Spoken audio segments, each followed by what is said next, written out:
आदरणीय विचारमंचावर उपस्थित आजच्या कार्यक्रमाचे अध्यक्ष आमचे मार्गदर्शक गुरुवर्य युसुफ पठाण सर,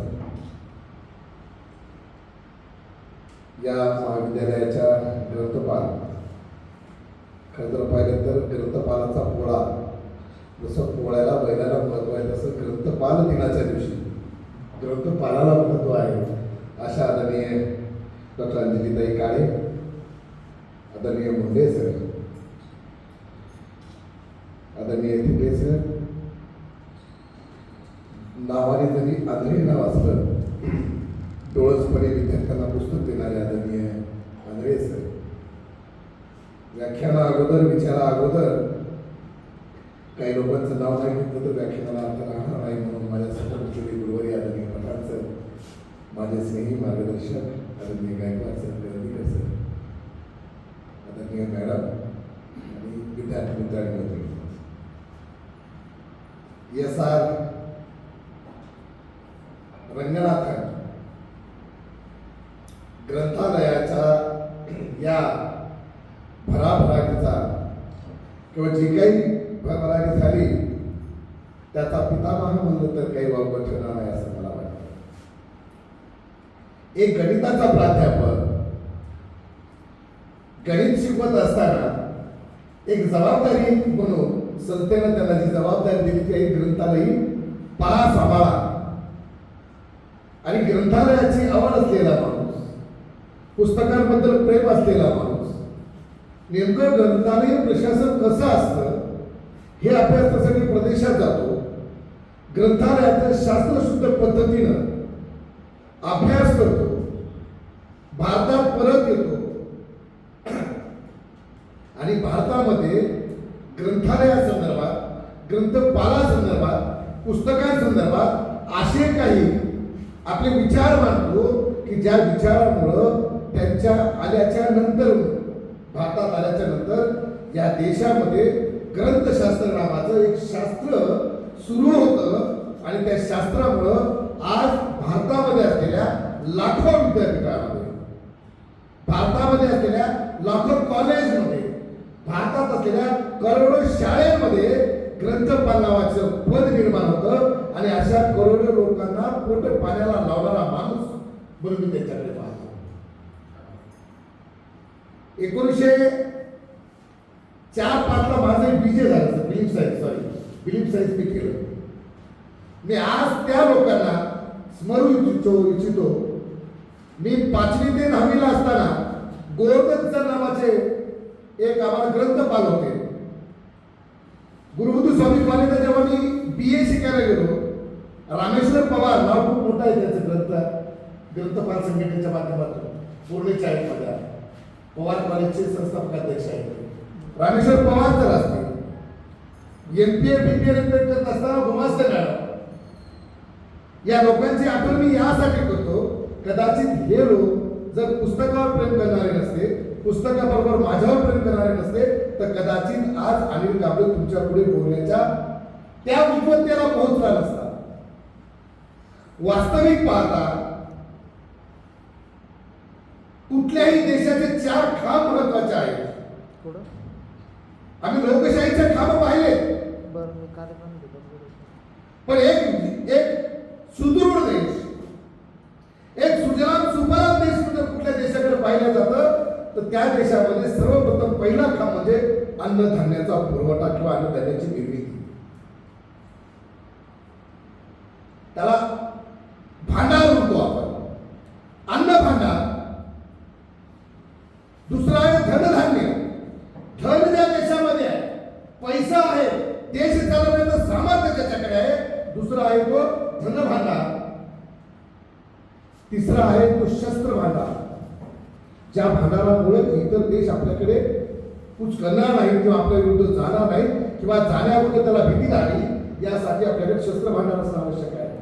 आणि चौथं आणि महत्वाचं भांडार जर कुठलं असेल की ते आहे ग्रंथ भांडार.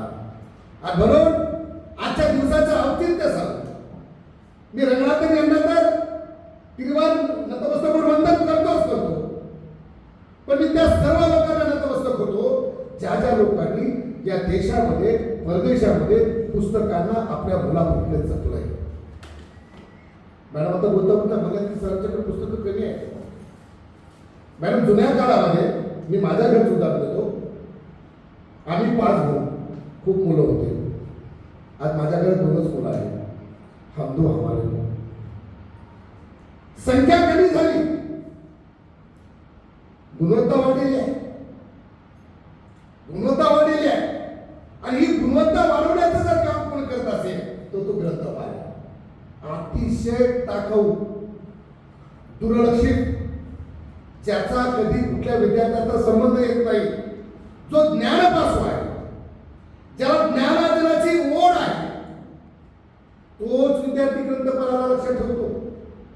वास्तविक पाहता शाळेमध्ये किंवा महाविद्यालयामध्ये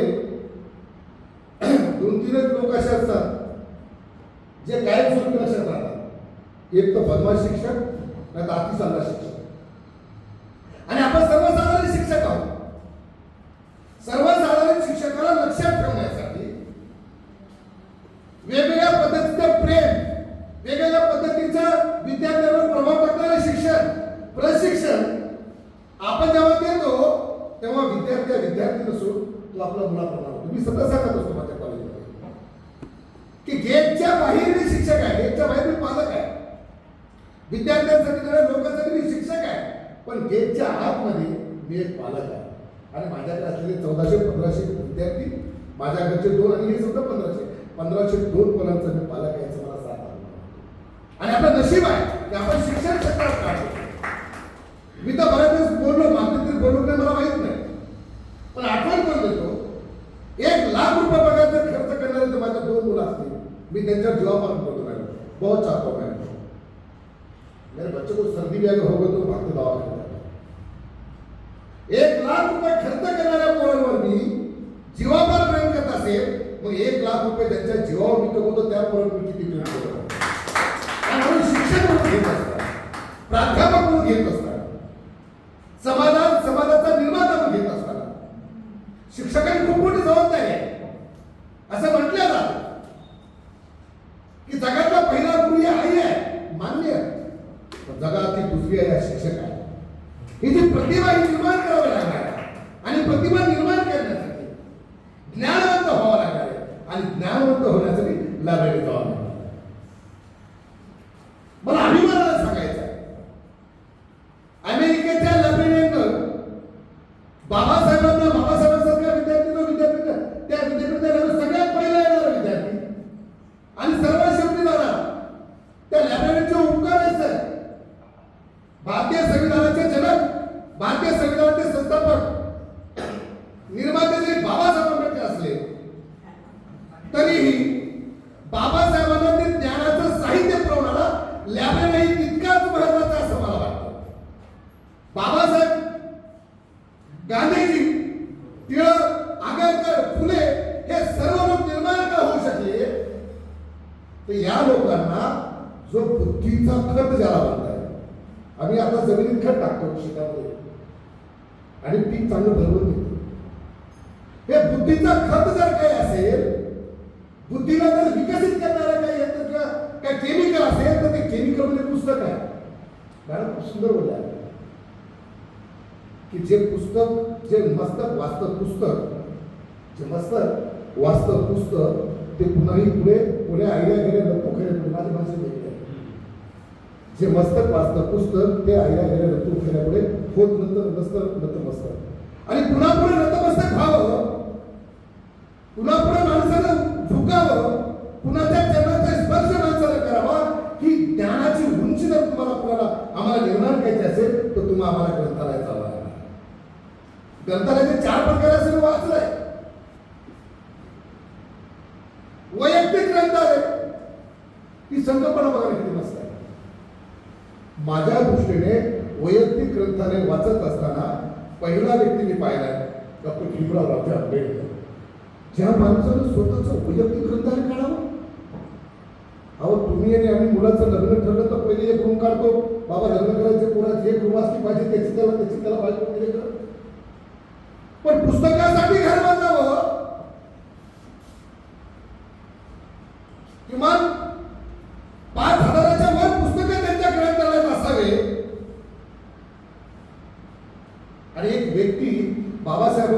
उधारेपर्यंत त्या व्यक्तीचं नाव इराण महाराष्ट्र अमेरिकेचा होता. तो म्हणजे बाबासाहेब तुमच्याकडे असलेले पुस्तक खूप भारी भारी छान छान आहे आणि ते सगळे पुस्तक मला द्या. तुमचं वय झालं तुम्ही आता वाचलेले पुस्तक आहे आणि या पुस्तकाचे तुम्हाला 2 कोटी रुपये देतो.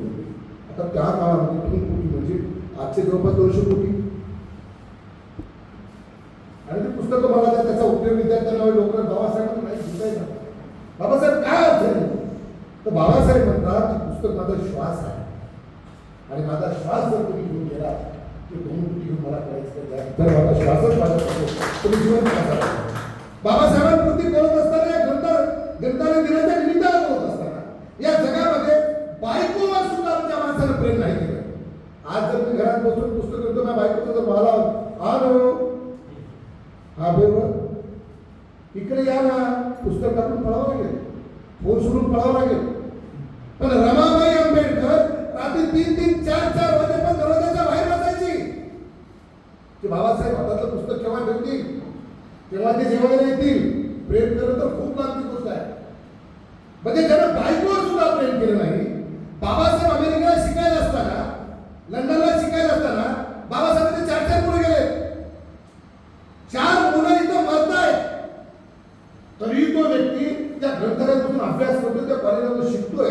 म्हणजे ग्रंथावर प्रेम करणारा जगातला एवढा मोठा व्यक्ती मी माझ्या आयुष्यात नाही पाहिजे. अण्णा भाऊ सारखा माणूस. खूप लोक म्हणतात ते अर्धा दिवस शाळेत गेले आणि इतके साहित्य इतके पुस्तकं इतके कादंबऱ्या इतके नाटकं इतके नावं लिहिले. अरे बाबा ते लिहिण्या अगोदर माझ्या अण्णाभाऊनी माणसं वाचले कितीतरी पुस्तकं वाचले तेव्हा ती पुस्तकाची निर्मिती करू शकते. आणि असं म्हणतात पुस्तकामुळे वाचन होतं वाचनामुळे लिखाण होतं लिखाणामुळे भाषण होतं. वाचन लिखाण आणि भाषण याची निर्मिती जर कोण असेल तर ते हे ग्रंथालय आणि तो हे ग्रंथपाठ. आई येते माझ्या घरामध्ये मुगाची डाळ कुठे उडदाची डाळ कुठे साखर कुठे मीठ कुठे काळाची डबी कुठे कुठलं सामान कुठं आहे हे जसं माझ्या आईला माझ्या घरात कळतं तसं ग्रंथालयात बसलेल्या ग्रंथपालमध्ये जो त्या रूमचा त्या ग्रंथाची आई आहे त्याला माहिती कुठलं पुस्तक कुठल्या रकाने ठेवलंय. आणि म्हणून बघा तुम्ही सातत्याने आम्ही जेव्हा मोठे होतो नोकरीला लागतो मोठ्या पदाला होतो तर माझं नाव घेत असताना म्हणते रामभाऊ कांबळे